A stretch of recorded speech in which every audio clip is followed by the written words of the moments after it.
तप करने वाले जो महान पुरुष तपलोक में विराजमान हैं और जनलोक में जो बड़े बड़े महापुरुष विराजमान हैं, जो ब्रह्मलोक में विराजमान ब्रह्म ऋषि, उनको एक ही दुख होता है। वो इस मृत्यु लोक के प्राणियों को भगवत विमुख देखकर दुखी होते हैं कि ये भजन करके हमसे भी ऊपर जा सकते हैं। सबसे ऊपर जो ब्रह्मलोक है उससे भी परे वैकुंठ लोक है।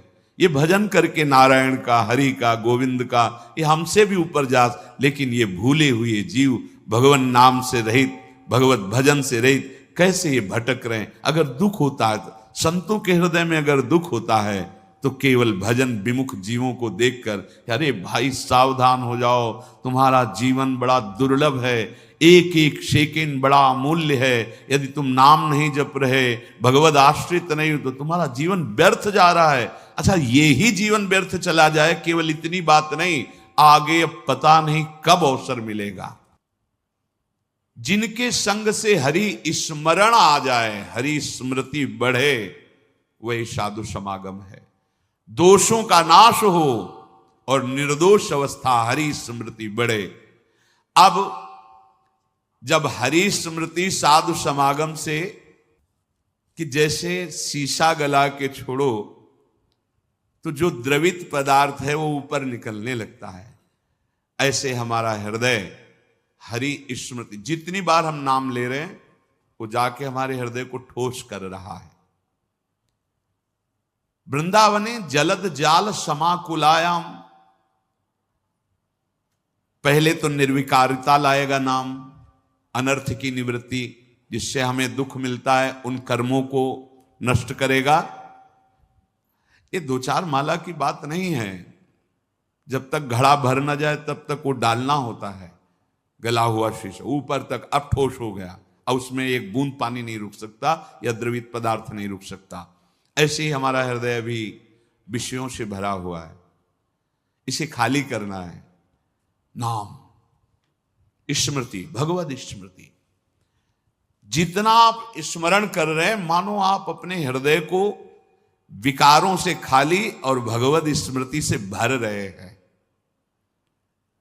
समय लगेगा, इसीलिए पातंजल जी बहुत बड़े महापुरुष, महान योगी, महान ज्ञानी, तो उन्होंने लिखा है दीर्घ काल, शब्द लिखा है दीर्घ काल, निरंतर सत्कार सेवितो दृढ़ भूमि, बहुत काल तक आदर के साथ महत्व रख करके, इतना महत्व उसके सामने कुछ नहीं है, त्रिभुवन की राज्य लक्ष्मी भी नहीं है, ऐसा तुम्हें नाम प्रिय, नाम प्रिय तो कम से कम महत्व रख लो सुन के।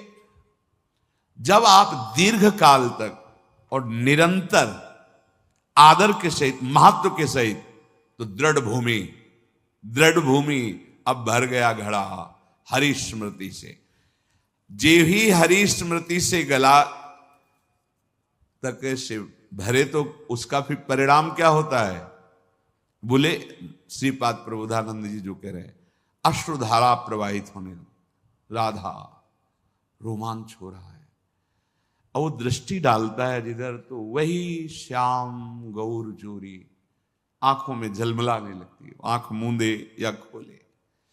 सच्ची मानिए, ये निरंतर प्रभु की स्मृति बहुत बड़ी वस्तु है,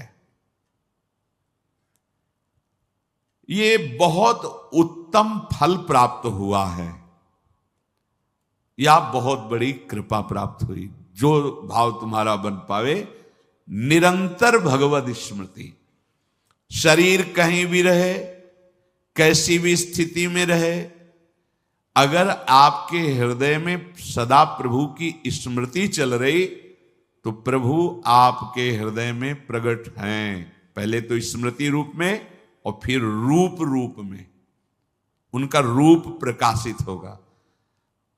लेकिन बहुत बकवास करने वाले, बहुत व्यवहार में उतरने वाले कैसे निरंतर भगवत स्मृति कर पाएंगे? बोरी सखी का एक दोहा, इसे एक दो बार दिन में तो याद कर ही लेना चाहिए। ना काहू सो बोलिबो, ना कोई व्यवहार, अपनी कुंवरी किशोरी को जियत निहारी निहारी। स्मृतिवान देख पाता है लाडली जी को, स्मृतिवान दूसरा नहीं देख पा सकता, ये बात ध्यान रखना। अभी एकांतिक में किसी उपासक हमको लाडली जी मिली थी, ऐसे ऐसे ऐसे बात कर रहे थे, जैसे हमका क्षमा कीजिएगा, वो कृपालु हैं, किसी को भी मिल सकती हैं, उनके लिए कोई ये योग्यता का पक्ष थोड़ी। अगर योग्यता की बात आवे तो प्यारोडुम क्षमते ने अच्छी सिकादी नाम तो अध्यानगम, पर ऐसे नहीं मिलती जैसे आप बात कर रहे हो। लाडली जी मिली और आप ऐसे सूखे सूखे बोल